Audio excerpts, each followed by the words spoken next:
YouTube और Facebook पर हर जगह एक ही गाना चल रहा है। Wow, new income tax act 2025 is here. 1 अप्रैल 2026 से सब बदल जाएगा। दोस्तों, मैं 20 ईयर से टैक्सेशन की ग्राउंड रियलिटी देख रहा हूँ और सच बताऊँ, ये नया एक्ट एक बहुत बड़ा जोक है।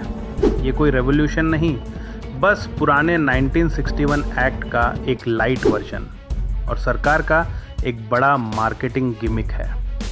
वेलकम टू लर्न विद अमृत। और आज मैं इस नए एक्ट की असलियत डिकोड करूंगा बिना किसी शुगर कोटिंग के। चलिए, आज मैं इस नए एक्ट के सबसे इम्पॉर्टेंट पॉइंट्स डिस्कस करूंगा। और हाँ, आखिरी पॉइंट तो बिल्कुल मिस मत करना, क्योंकि वो सबसे बड़ा ट्रैप है। तो स्टार्ट करते हैं पॉइंट नंबर 1 से। अगर इनका सिस्टम इतना ही फास्ट और डिजिटल हो गया है तो ITR फाइल होने के 24 घंटे के अंदर हमारा रिफंड बैंक अकाउंट में क्रेडिट क्यों नहीं होता? और ये नोटिस का आतंक देखो, एक छोटी सी गलती पर सालों तक नोटिस का डर लाटकता रहता है। अगर सिस्टम AI ड्रिवन है तो इवेजन मिलते ही एग्जैक्टली 1 मंथ के अंदर नोटिस आना चाहिए। और अगर बड़ा केस है तो टैक्स पेयर को राइट टू चूज मिलना चाहिए। फेसलेस असेसमेंट चाहिए या फेस टू फेस ऑफिसर के सामने बैठकर अपना पॉइंट रखना है। पावर असेसी के हाथ में आनी चाहिए। पॉइंट नंबर 2, अब इनका सो कॉल्ड सिंप्लीफिकेशन देखो। पैन कार्ड के केस में सरकार सालों से हमारे दिमाग में डाल रही है कि आधार इज एवरीथिंग, पर इनका नया नोटिफिकेशन देखो जो 1 अप्रैल 2026 से अप्लाई हो रहा है। नए रूल्स के हिसाब से पैन कार्ड अप्लाई करने के लिए Aadhaar as a proof of date of birth accept ही नहीं होगा। भाई, 1 मिनट दिमाग लगाओ। एक तरफ तुमने ज़बरदस्ती पूरे देश का आधार और पैन लिंक करवा दिया, फाइन लगा कर पैसे वसूल किए, और अब बोलते हो कि पैन बनवाने के लिए आधार का DOB वैलिड नहीं है। अब आम आदमी नए पैन के लिए अपना बर्थ सर्टिफिकेट या 10th की मार्कशीट ढूंढता फिरें। ये कहाँ का सिंप्लीफिकेशन है? जब इनको अपने ही बनाए मास्टर डॉक्यूमेंट पर ट्रस्ट नहीं है तो लिंक क्यों करवाया? ये पब्लिक को बेवकूफ़ बनाने और बाबू स्टाइल पेपर वर्क में उलझाने का नया तरीका है। पॉइंट नंबर 3 तो सच में अमेजिंग है। इस पॉइंट पर मैं इन पॉलिसी मेकर्स को सैल्यूट करता हूँ। और ये टैक्स ऑडिट का सबसे बड़ा एक्सक्यूज़ सुनो।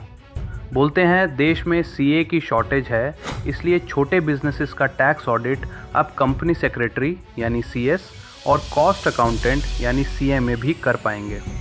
भाई, CS कंपनी लॉ का एक्सपर्ट है, CMA कॉस्टिंग का बॉस है और CA टैक्सेशन और फाइनेंशियल ऑडिट का हार्डकोर एक्सपर्ट। आप शॉर्टेज का एक्सक्यूज़ देकर स्मॉल बिजनेसेस पर एक्सपेरिमेंट कर रहे हो। अलग अलग फील्ड्स के एक्सपर्ट्स को डायरेक्ट टैक्स कंप्लायंस में फोर्स करोगे तो सिर्फ डिजास्टर होगा और आम बिजनेसमैन लिटिगेशन में फंसेगा। पॉइंट नंबर 4, ड्राफ्टर्स ने लॉ को छोटे सेंटेंसेस में डालकर बोला, देखो सिंपल हो गया। माय फुट सिंपल हुआ। असली प्रॉब्लम रीडिंग नहीं, इंटरप्रिटेशन की है। डिपार्टमेंट क्लियर कट और आसान भाषा में अपनी ऑफिशियल गाइड और एग्जाम्पल्स क्यों नहीं पब्लिश करता, ताकि इंडिया का हर टैक्स ऑफिसर उसको सेम तरीके से फॉलो करे और अपने हिसाब से लॉ को ट्विस्ट करके टैक्स पेयर को ना लूटे। और अब आते हैं उस आखिरी और सबसे बड़े ट्रैप पर जिसके बारे में मैंने शुरू में बताया था। पॉइंट नंबर 5, सरकार को आखिर कैश से इतनी एलर्जी क्यों है? अग्रीड, कैश ब्लैक मनी लाता है, पर अगर इनका अल्टीमेट गोल रेवेन्यू कलेक्ट करना ही है तो भारी कैश डिपॉजिट पर एक स्ट्रिक्ट स्लैब वाइज टैक्स लगा दो ना। लोग चुपचाप टैक्स पे करके अपना पैसा वाइट करेंगे, इकोनॉमी में पैसा आएगा और ट्रांसपेरेंसी बढ़ेगी। पर नहीं, इनको प्रैक्टिकल सॉल्यूशन देना ही नहीं है। ये नया एक्ट सिर्फ सेक्शंस को कॉम्पैक्ट करने और खोखले दावे फैलाने का एक तरीका है। जब तक ग्राउंड लेवल पर टैक्स पेयर को एम्पावर नहीं किया जाएगा, देश ऑटोमेटिकली ग्रो कैसे करेगा? आपको क्या लगता है, ये नया एक्ट आपके फ़ायदे के लिए है या सिर्फ डिपार्टमेंट की पावर बढ़ाने के लिए? कमेंट्स में अपना गुस्सा और ओपिनियन शेयर करो और ऐसी ही हार्ड हिटिंग रियलिटी जानने के लिए अभी सब्सक्राइब करो लर्न विद अमृत।